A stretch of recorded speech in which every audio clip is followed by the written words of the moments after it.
Subscribe to my channel Making Impossible and press the bell icon so that you don't miss any one of my upcoming videos. Yo, what's up friends, I'm Shul Azari and welcome back to Making Impossible, the channel that teaches you how to make the impossible and be the smartest person in the room. In today's video, I'm going to be teaching you an amazing color changing card trick in which you're going to change two cards at the same time. The best part of this color change is for doing this color change you almost require zero amount of skills. But yeah, for doing this color change, for doing the card controls in this color change, you do need a little bit of sleight of hand. But don't worry, this video is going to guide you through all of that, and I also have supporting videos linked with this video. So without any further ado, let's start our today's episode.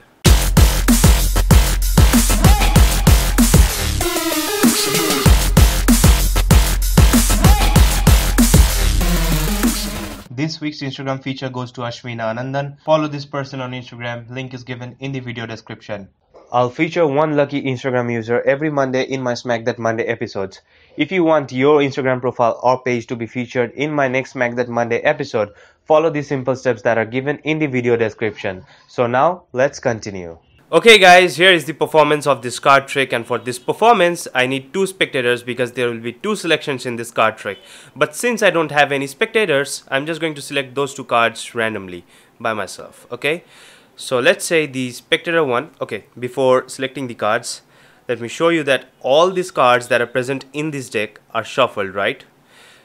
So let's say the first spectator selects this card, okay, the 7 of diamonds. I'm just going to keep the 7 of diamonds wherever it is, okay, and just put it right over there inside the deck of cards.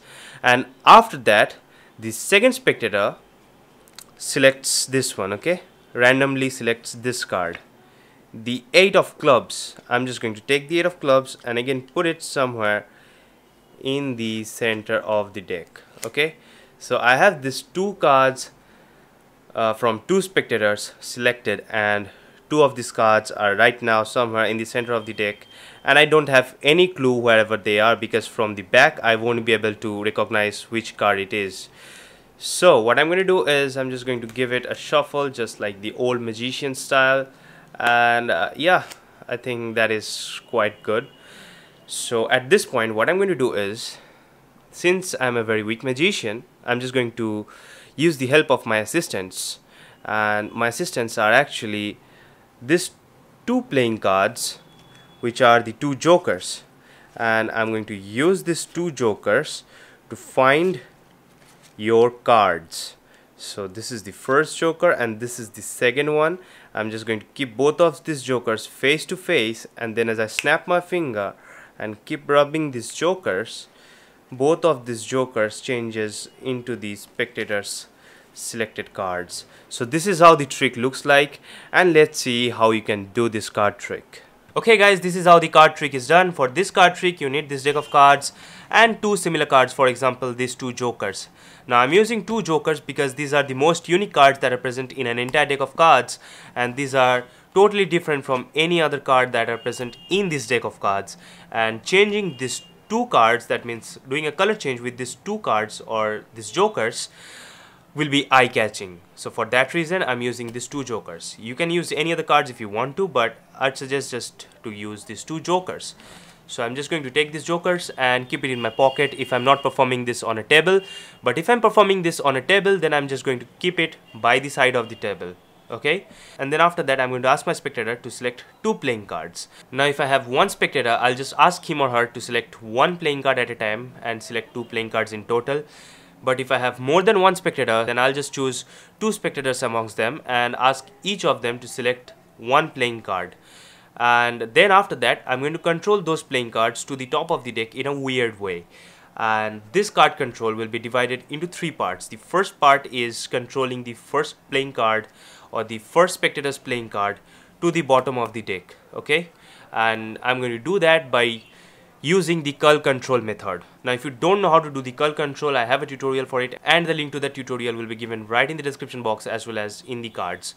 So if you want to learn that, just go and visit that tutorial, and after that you can just learn this card trick too. So at first I'm going to do the curl control with the first spectator's playing cards. So the first spectator select a random playing card, for example let's say this one, the Queen of Spades, and I'm just going to control that playing card by doing a curl control, and I'm just going to control that playing card to the bottom of the deck. So that is the first card control. The first card controlling is done. Now I'm going to ask my spectator, the second spectator or maybe the first spectator, to choose the second card, and after he or she chooses the second card, this time I'm going to do a different move, and I'm going to control this playing card to the bottom of the deck but faced up, okay? And for that reason I'm going to do the squeeze turnover shift, which is actually the squeeze shift, where you squeeze this card from the side of the deck to the bottom of the deck, but this time you're going to squeeze this card, totally reversing it to the bottom of the deck. So you're going to do the squeeze turnover shift. I also have a tutorial for it, and the link to that tutorial will be given in the description box as well as in the cards. So make sure you check that out if you need to. So this is the second spectator's playing card. The first spectator's playing card is already over here on the bottom of the deck. Now I'm going to do the squeeze turnover shift with this card and just take it to the bottom of the deck faced up, okay? Now this is the second step of the 3 steps of card controlling. Now the final step is left, in which you need to bring these 2 cards, this 2 spectator selection, to the top of the deck, and you're going to do that by doing a simple shuffle.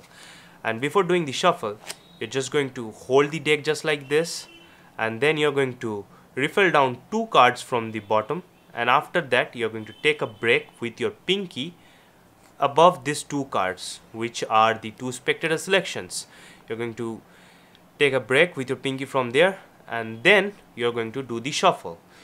First you're going to have the break, and you're going to actually transfer it to a thumb break, okay? You're going to use your thumb to maintain that break, and then you're going to do swing cuts, okay? You're going to do one swing cut with almost 1/3 of the pack, then another swing cut with the half of the remaining part of the deck, and then you have this entire part. Now what you're going to do is you're going to place this entire part on the top of this part, but you're not going to lose this break. So what you need to do is you're just going to keep this over here, and you're going to maintain this break with this pinky finger after you keep it over there, and then you know that from this break you have the 2 spectator selection. Then from this part what you're going to do is you're again going to transfer this break into a thumb break, and then you're going to do a swivel cut. And as you do a swivel cut, these 2 cards, that is the spectator's 2 cards, comes to the top of the deck, okay? The King of Spades and the Queen of Spades comes to the top of the deck, and they are in these 2 positions. So as I told you at the beginning of this card trick, that we are going to control both of the spectators playing card to the top of the deck, but in a weird way, and that is this way. So first we have this card faced up, then we have this card face down on top of it. So nobody is going to know if there is any card faced up or face down or wherever their card is. Now what we are going to do is we are going to take break under the 2 cards, under the top 2 cards that are the spectator selection, by doing a pinky count. And then what we are going to do is we are just going to take these cards and keep one card, one joker over there, and take the other joker and keep it on the top, okay? Now we had this break under the spectator's playing card. Remember, we had this pinky break. So what we are going to do is we are going to take all the cards from that break, and to the spectator it will look like that you are just taking the 2 jokers in your hand, but we are actually taking all the cards from that break. So as we take all the cards from that break, we are going to slide down 1 joker onto the top of the deck, and right now under this joker we have the spectator's 2 playing cards, okay, which is totally squared up, and I'm keeping my middle finger right over here so that the spectator can't see the thickness of this card, and then he or she won't know that I have 3 cards over here instead of just holding 1. So I'm going to take all the cards from that break, keep my middle finger over here, slide down 1 joker, and then what I need to do is simply turn these 3 cards on the top of this joker. Now it looked like that I have kept the jokers, just the jokers face to face, but what I did is I took these two cards along with it and kept them on the top of these two jokers. So at this point, if I remove just the single card from the top, you will see that it has changed, because it will look like change. It will no more be the joker. The jokers are right over here. So if I remove the single card from the top of the deck, you will see that this card, the first joker, has changed, and when I turn over the second card, you will see that the second joker has also changed. So this is how this double color changing card trick works. So from the beginning, at first what you're going to do is you're just going to do a cull control to the first playing card, and you're just going to control it to the bottom of the deck just like that. And then what you're going to do is you're going to take the second card, and then you're going to do the squeeze turnover shift and control it to the bottom of the deck just like this, but this time faced up. Then you're going to refill down two cards from the bottom, take a break under that, and then you're going to shuffle just like this, keeping that break, and then again just taking all the cards from the top of the break and putting down on the bottom of the entire deck. And then you have this two playing cards, the spectators two playing cards on the top of the deck, one faced up and the other one face down. You're going to take a break under the top two cards, and then you're going to take the joker and this joker, and then what you're going to do is you're going to take all the four cards from that break, slide one joker over here, take this joker, actually three cards, you're going to take all these three cards, you're going to turn it on the top of the joker, and it looks like that you just kept the joker on the top of the joker face to face. And then as you snap your finger and move just a single card, they will see that this card has changed, this joker has changed, and as you turn over this card, this joker has also changed. So this is how the card trick is done, and that is the entire tutorial. So I hope you enjoyed this video. Make sure to give this video a thumbs up if you did so, and don't forget to follow me on Instagram at Shoal_Zari. Also, if you have any questions, you can use the comment section for that, and don't forget to subscribe to my other channel, which is a pretty savage channel. I post funny videos over there, and the link to that channel will be given right in the description box as well as in the cards. And don't forget to smash the subscribe button of this channel if you're not a subscriber yet, and turn on the post notifications so that you don't miss my upcoming videos and my future Smack That Monday episodes.